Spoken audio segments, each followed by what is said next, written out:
नमस्ते बच्चों, सुप्रभात।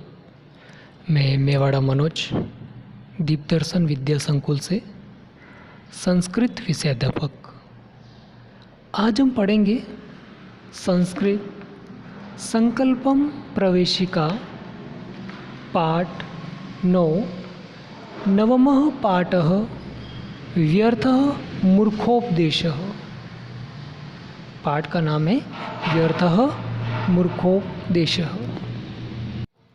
तो हम पढ़ रहे हैं नवमः पाठः व्यर्थः मूर्खोपदेशः। व्यर्थ अर्थात बेकार, बिना मतलब का, और मूर्खोपदेश के अंदर दो शब्द हैं, मूर्ख और उपदेश, यानी कि बेकार का मूर्ख को उपदेश देना। अर्थात इसका अर्थ क्या हुआ कि मूर्ख को उपदेश देना बेकार होता है। मूर्ख को उपदेश देना बेकार होता है।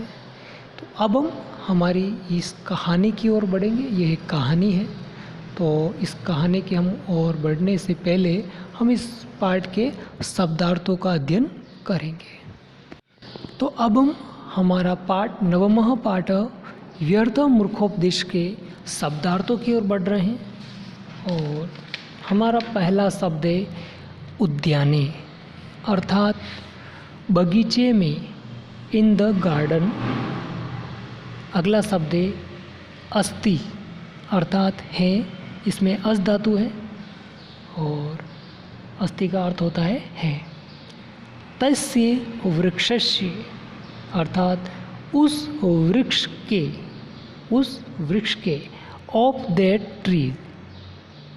अगला शब्द है ऊपरी, अर्थात ऊपर, ऑन। अगला शब्द है नीडः, अर्थात घोंसला, नेस्ट। अगला शब्द है खग, अर्थात पक्षी, बर्ड। अगला शब्द है परिवारेण सह, परिवारेण सह, अर्थात परिवार के साथ, फैमिली के साथ, विथ फैमिली। निवसति, अर्थात रहता है, लीव्स।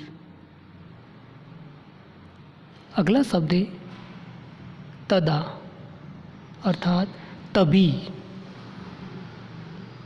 अगला शब्द है वानरः, अर्थात बंदर, मंकी।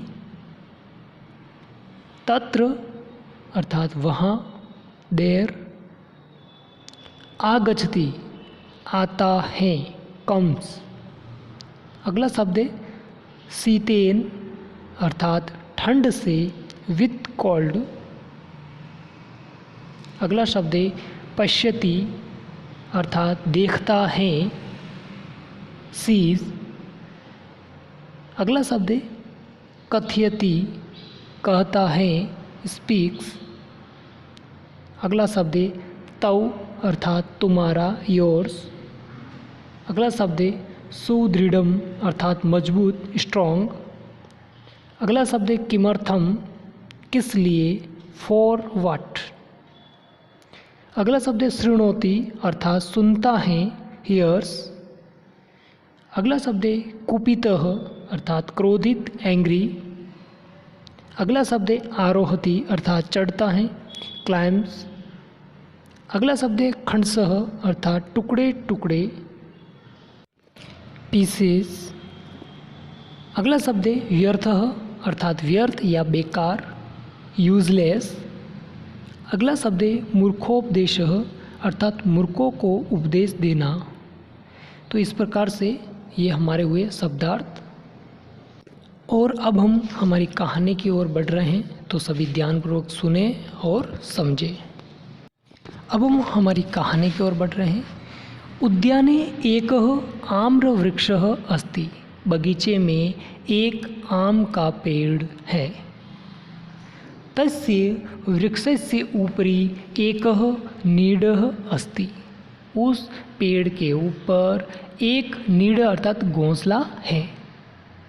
नीड एक खग परिवारेण सह निवसति, यानी कि उस घोंसले के अंदर पक्षी जो है परिवार के साथ रहते हैं। वर्षा कालः आगच्छति, बरसात का समय आता है। खग नीड़े सुखेन तिष्ठति, पक्षी जो है अपने घोंसले के अंदर सुख शांति से रहते हैं, स्थापित होते हैं या होते हैं।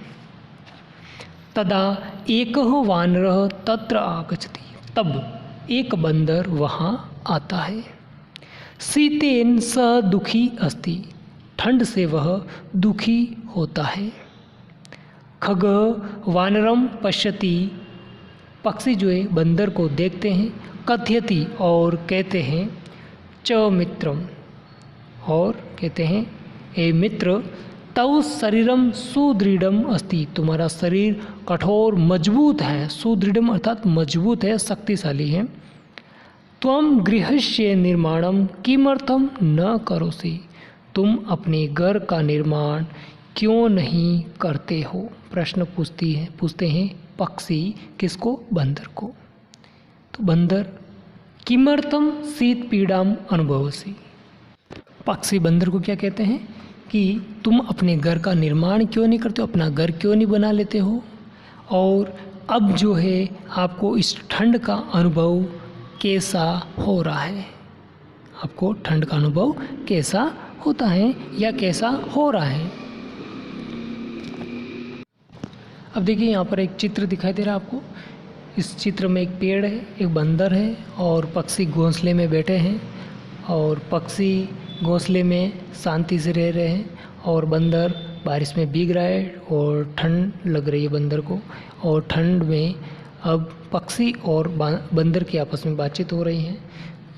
अब आगे देखिए, वानर तस्य वचनम शृणोति कुपितः च भवति, और पक्षी की ये सारी बात सुन करके बंदर जो है गुस्से में आ जाता है। कुपितः च भवति अर्थात गुस्से में आ जाता है, क्रोधित हो जाता है।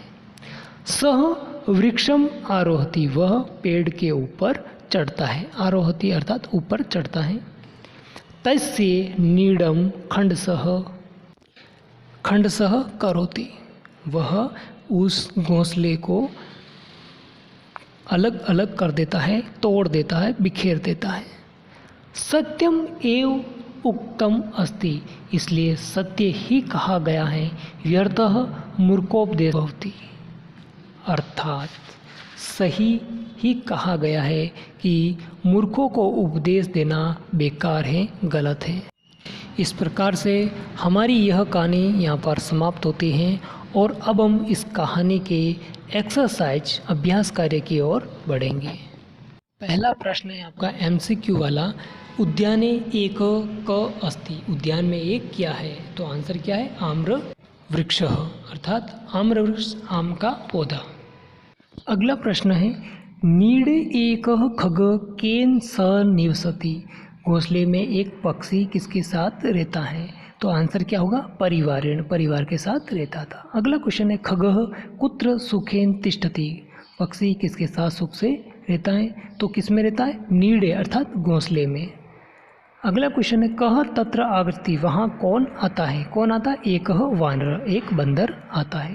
क्वेश्चन नंबर 2, कोष्टकात उचित पदम चित्वा रिक्त स्थानम पूर्यत, कोष्टक में जो दिए गए हैं, ब्रैकेट में दिए गए हैं, उनको चुन करके उन शब्दों को ब्लैंक भरना है।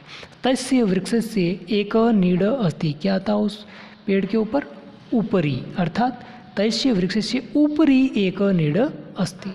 शीतेन सह दुखी अस्ति, सेकंड में क्या आएगा, दुखी।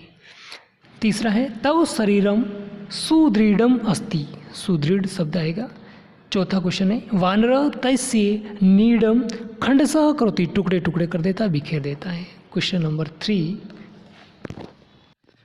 3 है, वर्ण संयोजनम कृत्वा अर्थयुक्तम पदम रचयत, यानी कि हमारे सामने जो वर्ड है वो आगे पीछे उनको ठीक करके लिखना है। तो पहले में है कमलम, सेकंड में है वानरः, तीसरे में अध्यापकः, चौथे में शरीरम, और पांचवें में धावती, और छठे में पठन्ति। क्वेश्चन नंबर 4, पर्यायी पदानाम मेलनम कुरुते, यानी कि पर्यायी पदों से मैचिंग करना है। पहला शब्द है उद्यानम, उद्यानम अर्थात उपवनम, अर्थात उपवन से मैच करना है। सेकंड खग अर्थात पक्षी, तो पक्षी से मैच करना है। तीसरा है वानर अर्थात मरकट, बंदर, तो मरकट से मैच करना है। चौथा है शरीरम अर्थात हमारा शरीर, देहम, तो देहम से मैच करना है। अगला है वृक्ष अर्थात पेड़, तरु, तो तरु से आपको मैच करना है। इस प्रकार से हमारे पाठ के सारे एक्सरसाइज कंप्लीट हो चुकी हैं। ये सारे प्रश्न हल करने हैं। धन्यवाद।